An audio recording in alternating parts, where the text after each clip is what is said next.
qulqulloota samii galateeffamtu kasoomina dhugaanii kan kabajamtu dubree Maariyaamii abaaboo jannataa dhaloonni addaam hunduu si galateeffata. Qulqulloota samii galateeffamtu kasoomina dhugaanii kan kabajamtu dubree Maariyaamii abaaboo jannataa dhaloonni addaam hunduu si galateeffata.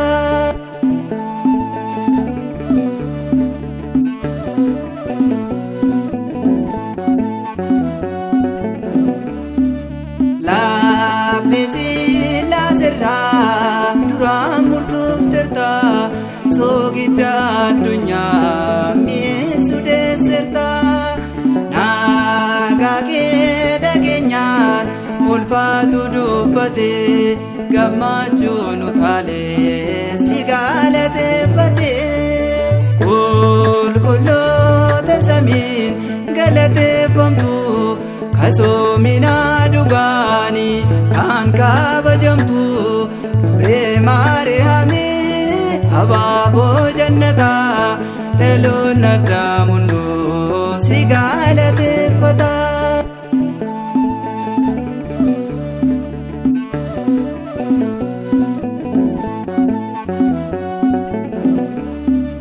Furtuu jireenya koo naaf taate yaada koo sumaatti maattanii ba'ee anoora koo galgalli koo ifaa dukkanni hin jiru bilisummaan ba'ee barruus hin jijjiiru.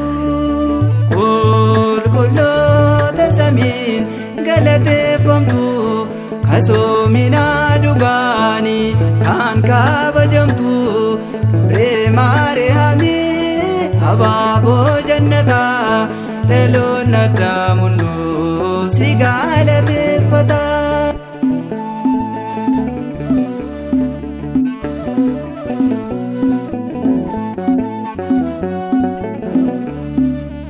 Akka Baasilii'oos oolmaa keen dubbadha fuuncaa kakuu haaraa maqaa keen jajadha.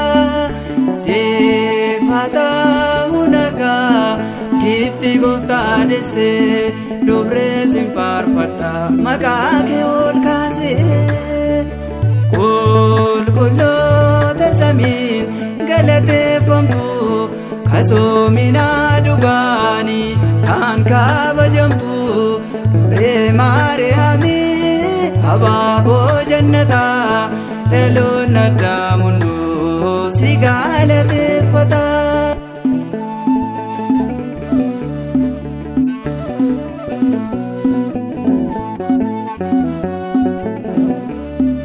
Ibbu biyya lafaa booji'amuu irraa durbee nu baraarii karaa irratti afurraa.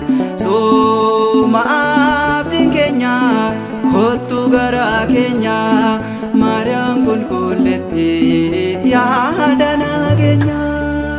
Qulqulloota samiin galateeffamtu kasoomina dhugaanii kan kabajamtu dubree Maariyaamii abaaboo jannataa dhaloonni addaam hunduu si galateeffata.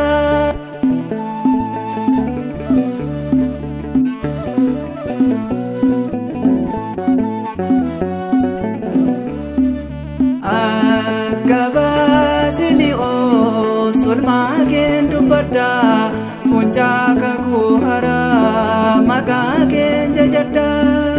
Siif haa ta'u nagaa gifti gooftaa deessee durbee sin faarfadha maqaa kee ol kaasee. Qulqulloota samiin galateeffamtu kasoomina dhugaanii kan kabajamtu dubree Maariyaamii abaaboo jannataa dhaloonni addaam hunduu si galateeffata qulqulloota samiin galateeffamtu kasoomina dhugaanii kan kabajamtu Fibree Maariyaamii abaaboo jannataa dhaloonni addaa hunduu si galateeffata.